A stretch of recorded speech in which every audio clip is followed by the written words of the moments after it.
这几天呢，我讲了大唐智将守约将军的平西突厥之战。裴行俭字守约，高宗朝著名的政治家、军事家、书法家，而且还是大唐名将苏烈、苏定方的嫡传弟子，能够入选武庙72将，那守约兄肯定那不是浪得虚名的。仅仅一仗怎么可能说明他的丰功伟绩呢？咱们呢就说高宗调鹿元年6月份，守约刚刚凭借自己的智商强力碾压了西突厥实信可汗阿史那都支。10月份呢，东突厥又不消停了。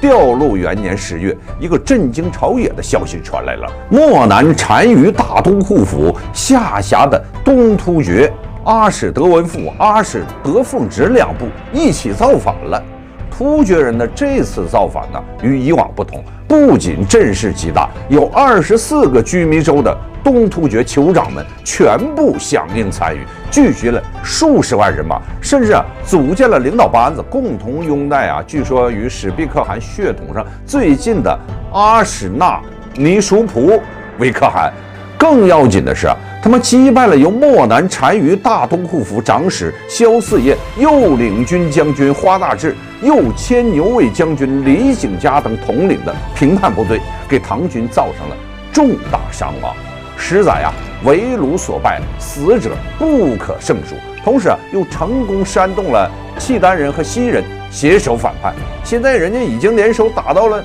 瀛州了，这么厉害吗？是因为唐军不堪一击吗？这个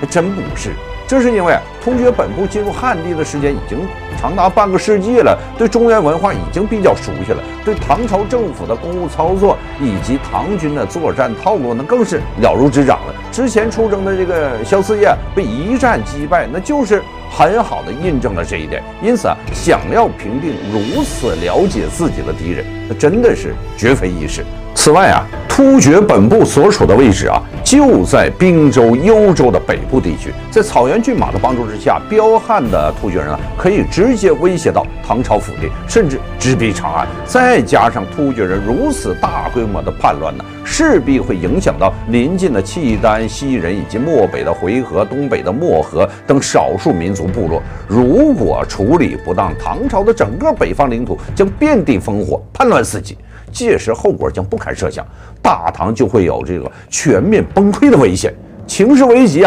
必须拿出最猛的药来治此大患。调鹿元年11月27日，朝廷以裴行俭为定襄道行军大总管，统兵平叛。其具体部署如下：东路军由幽州都督李文建统领，所部6、7万，取于到幽州。中路军由裴行俭亲率，将兵18万人，去于到朔州。西路军由检校丰州都督程务庭指挥，领兵5、6万，去于到丰州。以上3路唐军共计30余万人，